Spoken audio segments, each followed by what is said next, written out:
I was doing some research, before our interview, and I found something that kind of clicked with me because it's something that I related to and understand. Is you kind of say you root for the underdogs because you consider yourself an underdog yourself, and I consider myself an underdog. I grew up small North Carolina town. Went to college, worked on some sets. Kind of figured out I was losing my vision, but decided to continue on in my career anyways, and end up in New York through a string of events, and I'm doing pretty well for myself, and I feel very proud of that. But I still have that same mentality of drive, and that's kind of what drives me to work hard and work like the amount of hours I put in my paid work, and then I have this podcast, and then I have other, but it's like, can we talk about that underdog mentality? Because I think a lot of people in the blind and disability community have that. They feel like they're not understood. They feel like they're not being utilized. There's a lot of very smart and sharp people in the blind community but it's like society's misconceptions kind of puts them in a box, and then also and it's just kind of unfair. So I want to kind of talk about that. Yeah, I think the underdog thing is, you can count it in spades in my life and really in most people's lives. I think the question is if they use it properly, right? Yeah. I'm convinced you could probably be a billionaire and be an underdog, right? Are you from a non-traditional background? Do you look a different way, talk a different way, do a different thing? Whatever.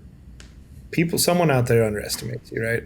Or maybe they don't, right? Maybe not if you're Elon. I don't know. Well, I always feel like I'm underestimated. It's something like internal with me where I always feel like no one expects as much as I expect out of myself. And that kind of bothers me a little bit, Yeah.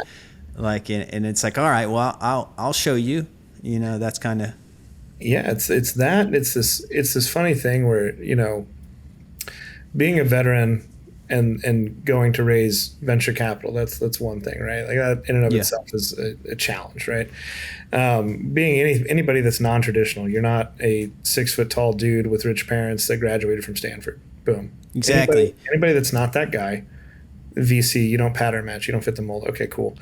Add into that, well, I'm doing this assistive technology thing. I'm not building, the next crypto enhanced Web3 involved productivity platform that also happens to make toast, right? Sorry, I'm not doing that. I'm doing something that actually makes a difference. And, we got confused as a nonprofit. I mean, it happens to this day. It's kind of funny. And,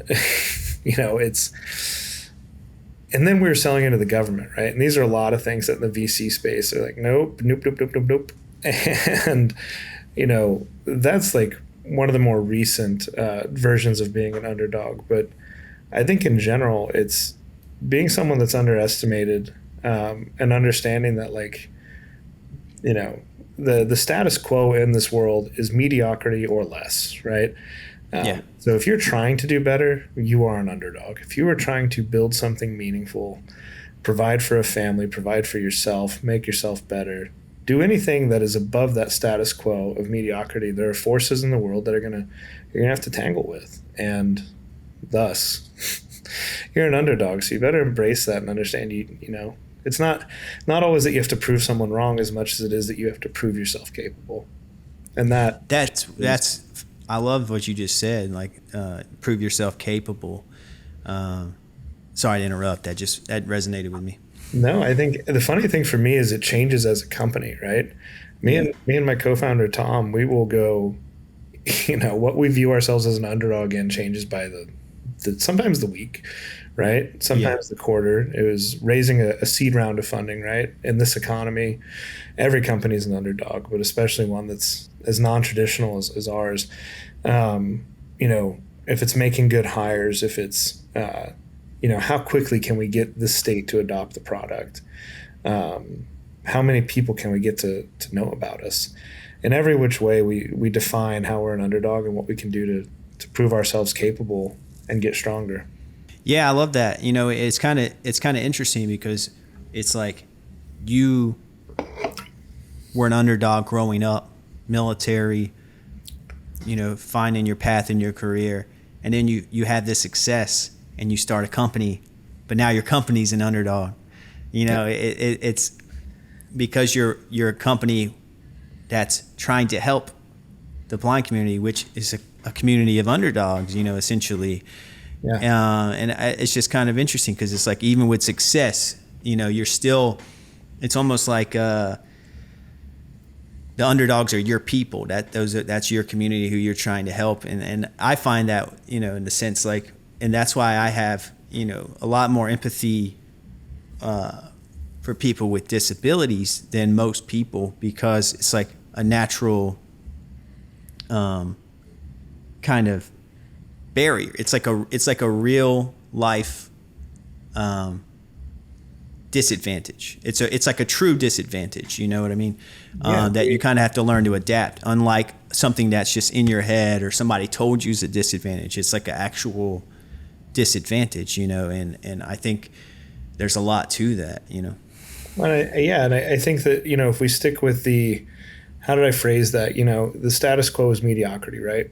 Yeah. Well, if you have a moderate to severe disability, the status quo is below mediocrity. It's a degree. Yeah. It's a degree of suffering, and if that is the status quo, let's peel that back and look at the layer of what that suffering is, and depending on the disability, right? Sometimes 100% of that suffering is due directly to what's going on, and that there's nothing anybody can really do about that, and that's horrible.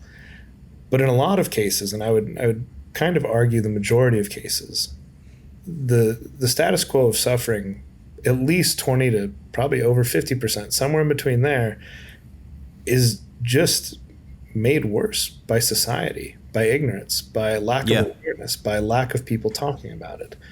And, the look on everybody's face when I say there's 7.6 million blind people in America alone, blind low vision people, 76% of them are unemployed, right? Yeah. What? Like, why? Like, well, it's not by choice, let me tell you. No one wants to spend their day sitting at home watching Bonanza, right? Maybe me when I'm 8. But like, like that's besides the point. And it's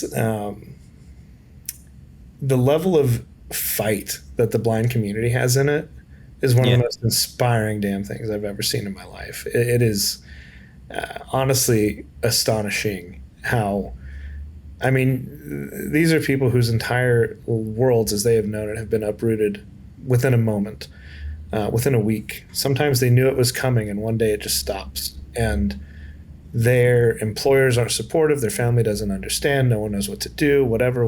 There's 1,000 stories.